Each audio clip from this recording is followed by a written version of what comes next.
So we are at Millennium Auto again, and today I'm going to be taking you all around the all-new Nissan Note E-power. I'm going to take you all around the outside, the inside, take it for a drive, and give you my thoughts along the way.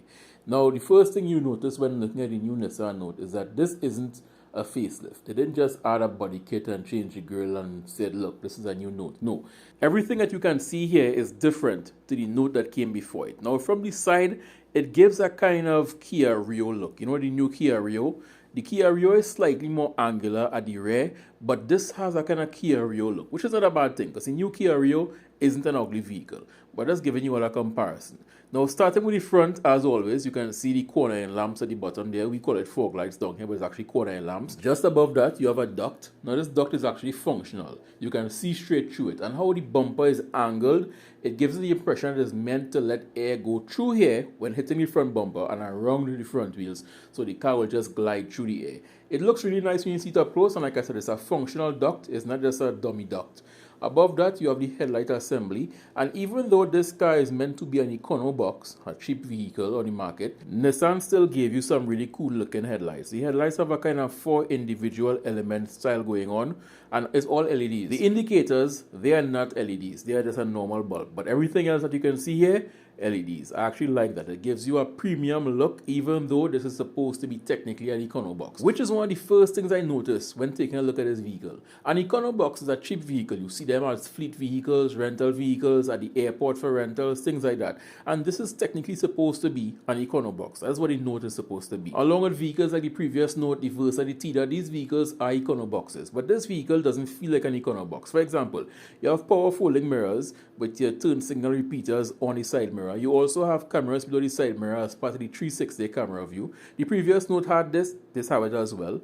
Coming around to the side, you have 185, 60, 16 tires, which was surprising to me because most times vehicles that are geared towards fuel economy oftentimes come with 15 and 14-inch wheels. This came with 16, as you can see. There's barely a gap between the fender and the tires, so it gives the vehicle a drop low stance, even when it's not even drop low. It's just stock from the factory. Apparently, Nissan knows their clientele really well, so you all don't have to drop it any further.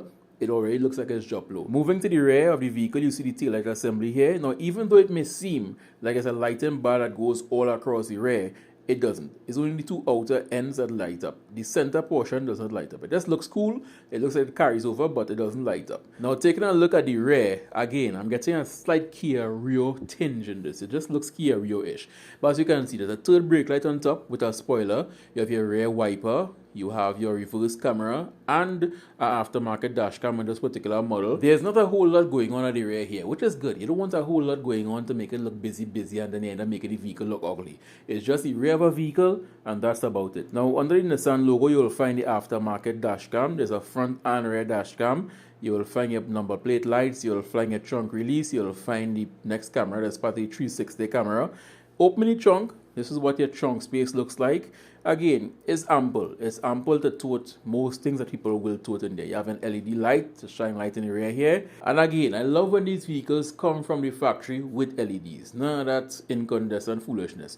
The rear seats do fold long in the normal 60-40 split. However, it doesn't fold long flat because only the top half folds down. The base stays put. So, keep that in mind. But at the end of the day, space is space. As you can see here, if need be, and you had to fit a large item in here, you could probably fit a 60-inch TV in here, normal, or a lot of price mat bags or whatever you do. There is no spare tire. There's a jack, there's a tow hook, there's a tire fix kit where you can inflate the tire and put something in to plug the leak, but there's no spare tire in here. I mean, most vehicles, especially vehicles that are geared towards fuel economy, no longer come with spare tires. It saves on weight. You may like it, you may not like it, but that's how it is. Step into the inside of the vehicle, start with the rear. I must commend this feature here, where they made a little cutout in the seat for that center seatbelt thing that nobody really ever uses. But it's always just there on the seat dangling, and you sit on it and sometimes you sit on it wrong and it hurts. And yeah, I'm glad they made a cutout where it fits into the seat flush. It's always the little things that makes life easier. There are no USB cords in the back here. I mean, it's Nissan. They give them 1 point, you have to take away 1 point. But anyway, there are no rare USB cords, outlets, nothing, no cigarette, nothing. There's a pocket though, so you can store your dead phone. If your phone is dead, you can put it there and look at it while you're driving on the road. Now, when it comes to the seats and the doors, soft touch materials are non-existent. After all, it is an econo box, like I said at the start of the video. but they hide it really well. However, on the doors is just hard plastic, just one giant piece of hard plastic. The center part there is a bit softer, but it's really hard plastic. Again, I will always say, it has pros and cons. The pros is it's more durable, easier to clean. If you have children in the back, they can rip it up. But the cons are, if you are someone who like to touch things and feel it, it's not soft to the touch. There are some little touches that add to the inside. For example, there's a LED light here. There's another LED light on the other side. There's one in the passenger and driver footwell. So, at night time you can see these nice little cool LEDs lighting up there. It adds to the interior. When it comes to space, it's just about the same as the previous Note. The front seat is all the way back and reclined, as you can see, and my knees are just barely scraping the back. So if you are like me, I'm 5'9", the average person won't have any issue sitting behind somebody who is driving. Now this is what the space looks like with someone sitting next to me on the left hand side. Now, if you really had to, you could make space for a third person in the middle there. We weren't actually trying to make space. We were sitting in the car, waiting for our deep plate to arrive, and while we were there talking, I was just recording randomly. I didn't remember, oh shit, I didn't record the interior rear seating. So this is it. So if we were actually trying to make space and make ourselves small, we could fit a third person in the center there. It's just looking like this because we wouldn't actually try. Now taking a look at the interior, particularly the front, you can see what I mean by, even though it's an econo box, it doesn't look like an econo box. And it sure as hell don't drive like a typical econo box. But more on that later on. It has some nice seats. Same as the rear, it has a kind of pleated look to it. It's a nice fabric. You have a kind of carbon fiber dash thing going on in the center here. Again, the dash is hard plastic. Pros and cons. Pros are more durable, easier to clean. Cons are, if you like feeling stuff, it will feel hard to you. But I think they did a really nice job with the interior. It's modern. The only thing it's lacking is soft touch materials, and I guess it's to keep costs down, but it looks really nice. Next, we have an HDMI cord underneath here. Now again, you can also a Japanese vehicle. Japanese vehicles most times come with an HDMI cord. You can plug in something here. The first thing comes to my mind is game. You can plug a PlayStation here. I'm a gamer. So you plug in your PlayStation and you can play game on your head unit. I really love this kind of way where they have the top part and have a middle part here. You can put stuff, you can store stuff there. And then the gear lever and all the buttons are on top. I like that. Rather than making it one solid piece of plastic, you have a space below there you can put stuff. Next, you have your AC controls. I won't go too much into that. I think everybody knows how AC controls work. Below that, you have to your right, you have a power outlet. We call it a cigarette lighter over here.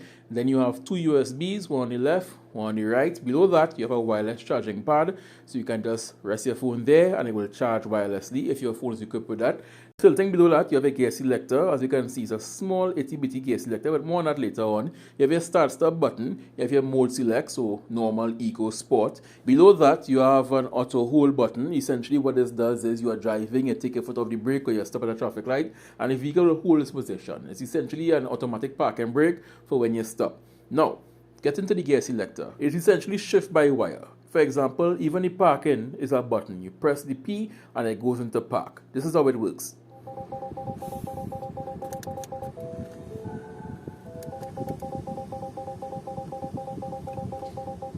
It doesn't have a large learning curve. You can learn that in a matter of minutes. Next, you have your electronic park and brake. You pull up to activate, you push down to deactivate. It's simple enough again. Simple to learn. Here you have your window controls. You can adjust your mirrors, obviously. You have your powerful mirror control there. And it works really well. Again, very intuitive. Now, under the rearview mirror, there are 4 buttons that don't do anything. I assume that it's probably something that is region specific, maybe an on-start type thing or a help button or something. But over here, they don't do anything. At least in my testing, I pressed them multiple times, nothing happened. The mirror didn't auto dim, it didn't light up anything. So I am assuming maybe it's something that is region specific to Japan. Here you have your LED lights. Again, I love the fact that all the lights inside this vehicle are LED. You have your vanity mirror. Both driver and passenger vanity mirrors are unilluminated though. That's one thing. But here you have your center glove box and it's soft touch on top. It's one of the few places where it actually have soft touch material. The inside is pretty small though. It can't hold much, maybe 2 orchard boxes or something. But it's there just in case you need it. Now I know what you all want to know. If the infotainment system is in Japanese. As you can see, it's in Japanese here. But apparently Nissan got some common sense and they now allow you to change it from Japanese to English.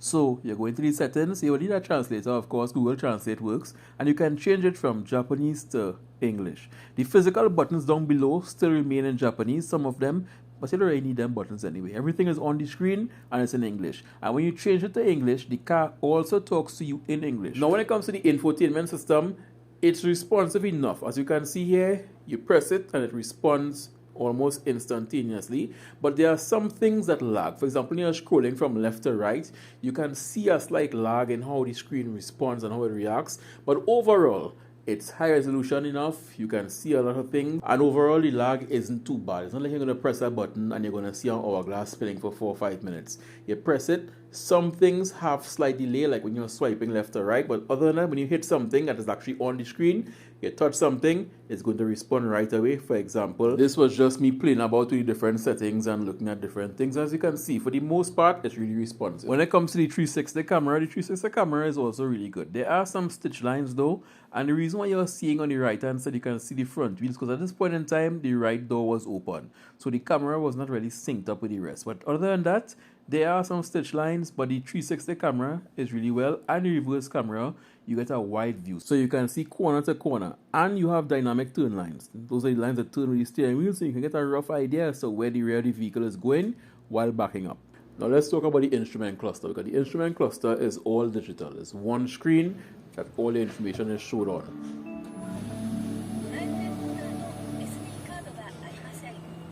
For some reason though, even though everything is in English, that boot up sequence, she says something in Japanese. I'm not sure what she says, but it's in Japanese. Now as you can see, it lets you know whose seatbelt is on, whose seatbelt is off, and it gives you this nice animation also to let you know which door is open. Front right, back left. So no more guessing whose door is open, no more guessing whose seatbelt isn't on. It lets you know.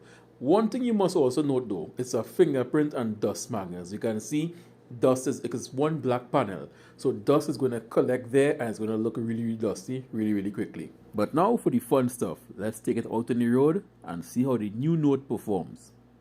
Driving any electric vehicle or any hybrid vehicle, of which this is more on the electric side, I am always fascinated to hear how silent it is. You have to experience it to know what it sounds like. It's a very different feeling driving a vehicle and not constantly hearing an engine in front of you, just hearing road noise from the tires.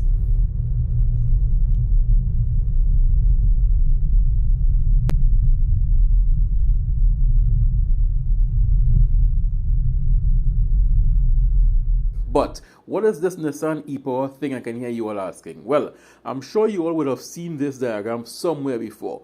In a conventional hybrid, both the motor and the engine works together to propel the vehicle forward, because vehicles don't burn much gas once they are up to speed, which is why highway mileage is always more than city mileage. So what the hybrid vehicles do is use the electric motor for slow speeds in and around town, you're going through traffic, things like that.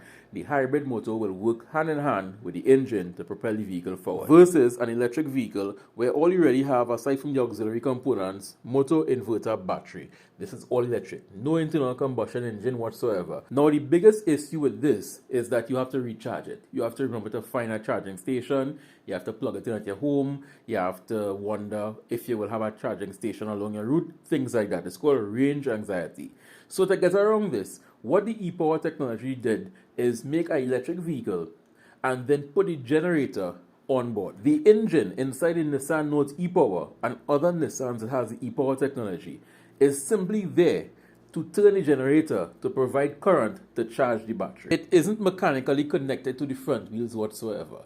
It's only there to generate power. So whether you are driving uphill, downhill, with a headwind, with a tailwind, wherever you find yourself driving, the vehicle is technically an EV, electric vehicle, because you are being propelled forward using electric power, not gasoline power. And that's the ingenious thing with this. You have an electric vehicle with an onboard generator. So you can drive this vehicle for the entire day, the entire night, and you will never really hear the engine rev up. The only time you will hear the engine rev is when you floor the accelerator pedal. Then the motor is now demanding more volts. So the generator have to work harder, hence the engine is going to speed up or rev up to generate more current. That's the only time. And the surprising thing is, for a Nissan Note, I'm telling you all, between 0 to 130 kilometers an hour, there are very few cars in this segment, given this vehicle's electric capabilities, that can keep up with it.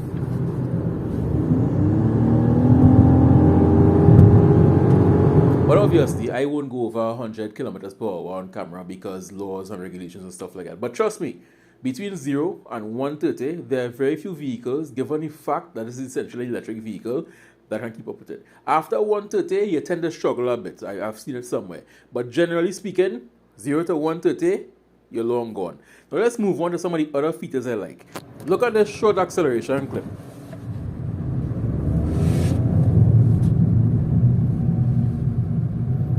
Now the first thing you would notice is that the battery is blue. So you're seeing a little battery bar there. So the vehicle is letting you know that you are in EV mode, the engine is off. You are only seeing the battery. You are now sucking power from the battery. Now under heavy acceleration, or maybe the battery is just running low, you will see the engine light up.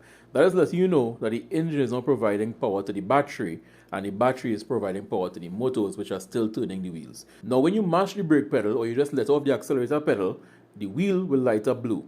This is the regen mode. So you are now using the rotational movement of the wheels to send power back into the battery. It's called a regen. Now, all hybrid vehicles do this, even the Toyota Aqua. It's a simple and easy way to get power back into the battery. You're already slowing down the vehicle, you might as well use that to generate some power while you are at it. And this is what it looks like. When you are in the blue, that means you are in regen mode. You are generating power.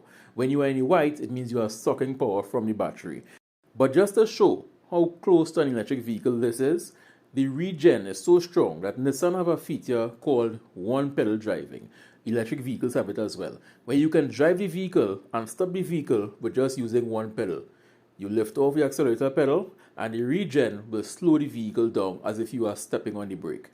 This is, I don't know, once I get used to it, it's like, why don't all vehicles have this? You know, some of those men who drive manual vehicles, they like 3 pedals. So they find 2 pedal is sacrilege. What are they going to say about 1 pedal, boy? No, we only have 1 pedal. You can literally drive without ever mashing the brake pedal. Now this saves your brake pads. It also makes driving more relaxing. Now you may ask yourself, so if you're slowing down, what is to stop the person from behind you from just running into the back of you? Because obviously, you're not mashing the brakes, they won't know you're slowing down, and they'll run into the back of you. Well, in a stroke of luck, Nissan thought about everything. Because observe, when you are in the white, which means you're on the accelerator pedal, there's no brake lights here.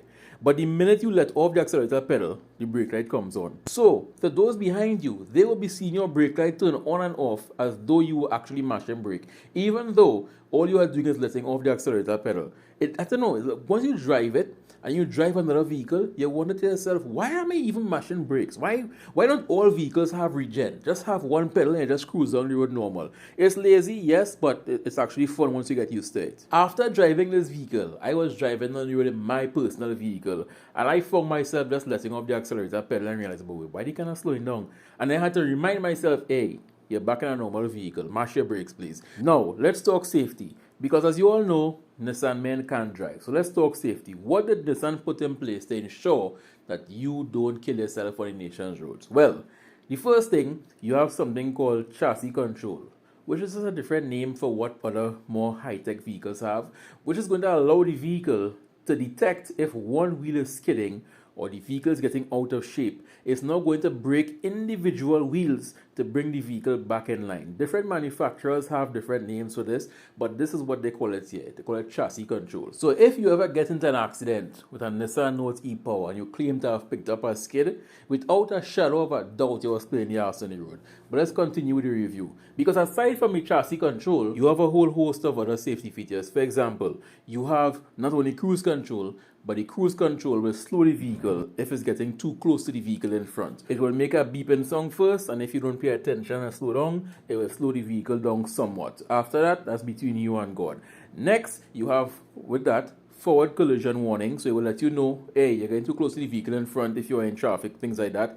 It also has blind spot, so if something is in a blind spot, the side mirrors will light up to let you know, don't switch lanes because something is there. And lane keeper assist. Now the lane keeper assist isn't just passive. Now you can set it to just make the audible beep beep beep if you are drifting out of lane, but you can let it take full control and it will actually turn the steering wheel and bring you back in lane. Observe.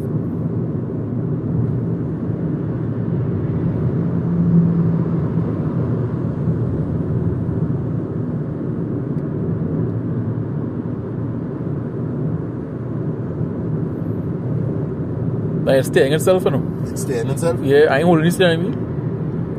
It's not you making it adjust there? No. I just have my hand here just because. Just in case, yeah.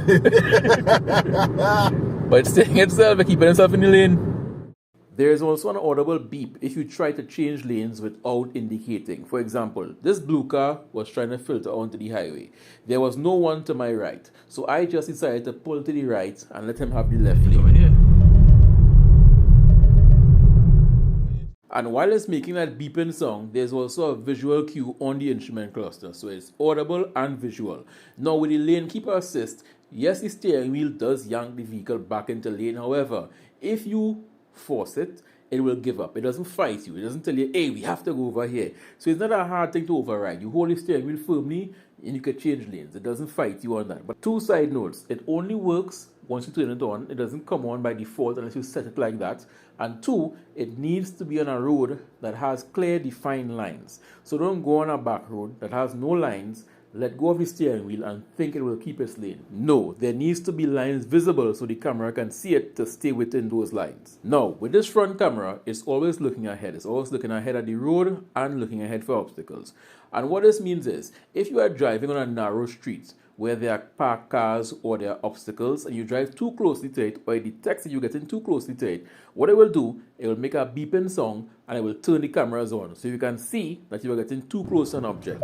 It's really helpful. And aside from turning the 360 camera on, it also turns the front camera on so you can see forward and you can see around the vehicle. This is helpful if you are on a narrow street or you're passing close to parked cars. Yeah, this is really helpful for that. I love the fact that they included this feature automatically. All in all, I love this version of the Nissan Note far more than I thought I would have loved it the first time I saw it. It drives like an electric vehicle, which means you get that instant torque. You step on the accelerator pedal and the vehicle just goes like a go-kart. It drives nice, it handles the bumps nice, it has enough space. As you can see, it's packed with tech, it's packed with features. There are things I left out in this video intentionally for the sake of not making an hour-long video, but there are things that you all will figure out when you purchase the vehicle. And while previous generation Notes had some of these features, I like the fact that it doesn't look like an Econo box. Nissan refused the urge to make this vehicle look as ugly as an Econo box. One thing I wish they would do, just like the Kia Rio has a hatchback and it has a sedan version, I think they should also make a sedan version of the Note. Give us both options, because some people don't like hatchbacks at all.